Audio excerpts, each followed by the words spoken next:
তো যখন এই জায়গায় আইছি দেখি যে এই জায়গায় এরকম কি জানি কালা একটা বসা নড়তেছে। আমি তো ওই জায়গায় দেখে আমার পরানটা মনে করেন যে উড়ে চলে গেছে। কিরে এরকম। পরে একজন বলে উঠছে, চাও? আমি কো হাই বন্ধু। ঠিক আছে। ১০টা বছর পরে আইসা ইতালিতে সাইকেল চালাচ্ছি। এই ১০ বছর ধরে মনে করেন যে হয়তো আমি পায়ে হাঁটেছি নয়তো গাড়ি চালাইছি। তাই সাইকেলের যে কন্ডিশন ভাই, ০.৫ ঘন্টা চালাইতে গেলে আমার ৫ বার খাইতে হইবে। সেই ৫ বার খাইয়ে যে শক্তি হবে তাই দিয়ে হয়তোবা আমি ০.৫ ঘন্টা চালাইতে পারবো। না আছে টায়ারে হাওয়া, না মনে করেন যে প্যাডেল দিলে সাইকেল দৌড়ায়। কি যে একটা অবস্থা! তাই সাইকেল চালানোর পিছনে যে ঘটনাটা আছে, এটা শুনলে তো আপনি আরো বেশি অবাক হয়ে যাবেন। আমি ১০ বছর পরে সাইকেল চালাচ্ছি, এটা অবাক করার কিছু না। অবাক হচ্ছে যে কি কারণে চালাচ্ছি, এটা শুনলে পরে আপনি অবাক হয়ে যাবেন।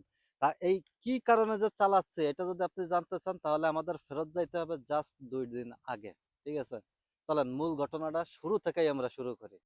আমি এখন যেরকম নেমে আসতেছি না, এরকম নেমে আসতেছিলাম ২ দিন আগে। কিন্তু তখন ছিল হচ্ছে সন্ধ্যাবেলা আর এখন তো দিন সবকিছু দেখা যাচ্ছে। তা আমি এই পর্যন্ত যখন আইছি সেদিন, এই পর্যন্ত, তখন এই জায়গায় দেখে যে কি জানি একটা নড়তেছে। আমি তো মানে অবস্থা খারাপ হয়ে গেছে অন্ধকারের ভেতরে।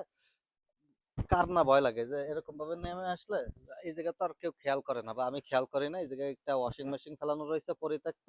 তো যখন এই জায়গায় আইছি দেখি যে এই জায়গায় এরকম কি জানি কালা একটা বসা নড়তেছে। আমি তো ওই জায়গায় দেখে আমার পরানটা মনে করেন যে উড়ে চলে গেছে যে কিরে এরকম। পরে একজন বলে উঠছে, চাও? আমি কো হাই বন্ধু। ঠিক আছে। তো পরে যে লোকটা কে ছিল, লোকটা ছিল হচ্ছে আমার নেইবার, মানে আমার পাশের ফ্ল্যাটের একটা ছেলে।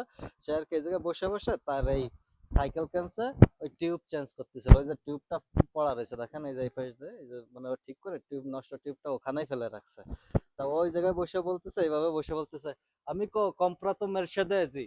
মানে সে বলতেছে যে সে মার্সিডিজ কিনে নিয়ে আসছে, সে আমার গাড়ির সাথে আর কি পাল্লা দেবে। এই যে আমি এই জায়গায় গাড়ি পার্কিং করি না, তাও আর কি প্রায় এই জায়গায় বসে বসে আর কি ওর এই সাইকেল টাইকেল আর কি ঠিক করে, মাঝে মাঝে টিউব ঠিক করে, মাঝে মাঝে চেন ঠিক করে।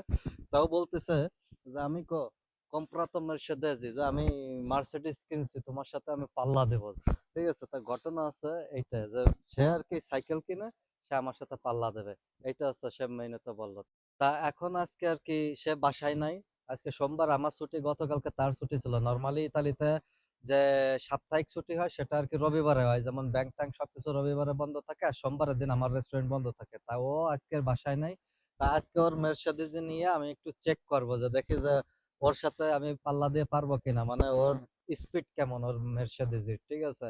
কারণ যে পরাজয় যদি অপমানিত হয়ে যায়, এই জন্য ওর মের্সিডিজটা আজকে চেক করবো। তা আমি সময় পাচ্ছিলাম না ২ দিন ধরে, আর আমিও ফাঁক খুঁজতেছিলাম যে ও কবে কাজে যাবে আর আমার ছুটি পাবো, সেদিনকে আমি সাইকেলটা একটু চালাবো। ১০ বছর হয়ে গেছে ইতালিতে সাইকেল চালাই না।